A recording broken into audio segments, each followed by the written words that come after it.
আসসালামু আলাইকুম, সবাইকে ভালোবাসা শুভেচ্ছা জানিয়ে শুরু করছি আজকে আমার নতুন ভিডিও। আজকে আমি চলে এসেছি ঝিঙার জমিতে, যেটাকে স্থানীয় ভাষায় কোথাও তরাই বলে। আমি আজকে একজন কৃষকের সঙ্গে তরাই নিয়ে কথা বলবো। কৃষকের নাম হচ্ছে মোহাম্মদ ভুট্টু। ভুট্টু ভাই, গ্রাম দুর্গাপুর। ভুট্টু ভাই কেমন আছেন? ভালো আছি। আপনার বাসাটা হচ্ছে দুর্গাপুর। নওগাঁ জেলার বদলগাছি থানার দুর্গাপুর গ্রামে। যে আপনি এই যে এবার কতটুকু জমিতে তরাই লাগিয়েছেন? এই ৭ শতকের মতো। 7 শতাংশ না? হ্যাঁ। আপনার এই 7 শতাংশ জমির তরাই চাষাবাদ নিয়ে যদি একটু বলেন যে আপনি কিভাবে চাষাবাদ করলেন, আপনার কবে লাগাইলেন, একটু যদি বলতেন তাহলে মনে আমার একটু করেন দর্শকরা শুনতো। এটা ১ মাস বয়স হয়ে গেল। লাগানোর বয়স ১ মাস হয়ে গেল। আর মনে করেন যে এখান থেকে তোলাতুলি শুরু করে দিলাম। ১ম এ উঠলো ২০ কেজি, তারপর ৩০ কেজি, তারপরে ১ মণ। এভাবে হতে, হতে এখন প্রায় ২ মণের মতো উঠতে শুরু করে দিল। এই কালকে আবার ২ মণ উঠবে। এরকম হয়। আপনি এই যে 7 শতাংশ জমিতে আপনার খরচ কেমন হয়েছিল? খরচ তেমন না। আমার এই সুতা জাঙ্গালি যা আর খাওয়া, বিশেষ খরচ নেই। আপনি যখন প্রথমের দিকে তুলেছিলেন তখন দাম কেমন ছিল? তখন ৳১২০০ ৳১৩০০ পেয়েছি। আজকে কি আপনি তরাই তুলেছেন?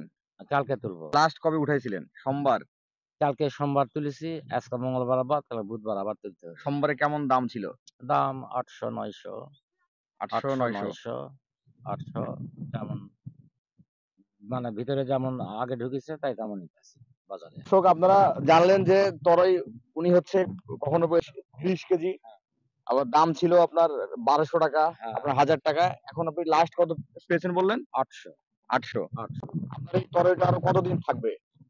আরো মনে করেন প্রায় ৩ মাস থেকে যাবে। 2 মাস, 3 মাস। হ্যাঁ, ৩ মাস থোবাই আরকি। আপনি এই যে তরল চাষাবাদ করতে আপনার এই 7 শতাংশ জমিতে আপনি কোন ধরনের সমস্যাগুলোর আপনি সম্মুখীন হয়েছেন?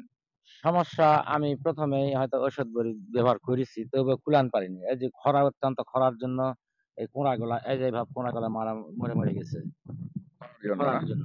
আর এর মধ্যে পানি সেচ দিছি, দিয়েও কাজ খুব একটা হয়নি। তা কেবল একটা আসতেছে এগুলা। এই যেমন এই কুঁড়াগুলা, এই ধরনের কুঁড়াগুলা আসছে। ওই যে সেদিন একটা ঔষধ নিলাম, এই কুঁড়াগুলা মরে গেছে। বললাম ঔষধ দিছে আমাদের, কি যেন নাম বলে এরা বোতল দিছে আর ওই পাউডার দিছে। এরা অ্যাক্টিভ দিছি। আজকে আবার দিব, ওষুধ দিব। দর্শক, আপনারা জানেন যে নওগাঁ জেলা হচ্ছে আপনার বরেন্দ্র অঞ্চল। হ্যাঁ। নওগাঁ জেলায় তাপমাত্রা সবসময় বেশি থাকে। খরা প্রবণ অঞ্চলের মধ্যে একটা। এখানে আসলে খরার জন্য প্রথমের দিকে ফলন ভালো হয়নি। এখন যেহেতু বৃষ্টিপাত শুরু হয়েছে, হ্যাঁ। আবহাওয়া আজকে মোটামুটি আকাশ ভালো। কাল থেকে একটু আপনারা ভালো। আ জানেন যে খরাতে আসলে সকল সবজি ফলেরই সমস্যা হয়। সমস্যা। সেক্ষেত্রে ইনি আশা করছে যে আরো ইনি ২ মাস পর্যন্ত এই হ্যাঁ, জমি দেবো। থেকে ফলন পাবে। পাবো।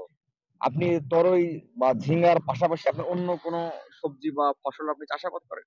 না, না, পটল-টটল আছে। পটল করেন। পটল।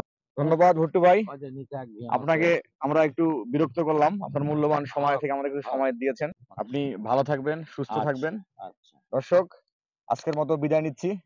আবার কোনো নতুন কোনো ভিডিওতে আপনাদের সঙ্গে থাকবো। আবার আপনাদের সঙ্গে দেখা হবে। ততদিন পর্যন্ত সুস্থ থাকবেন, ভালো আচ্ছা। থাকবেন। আসসালামু আলাইকুম। ওয়ালাইকুম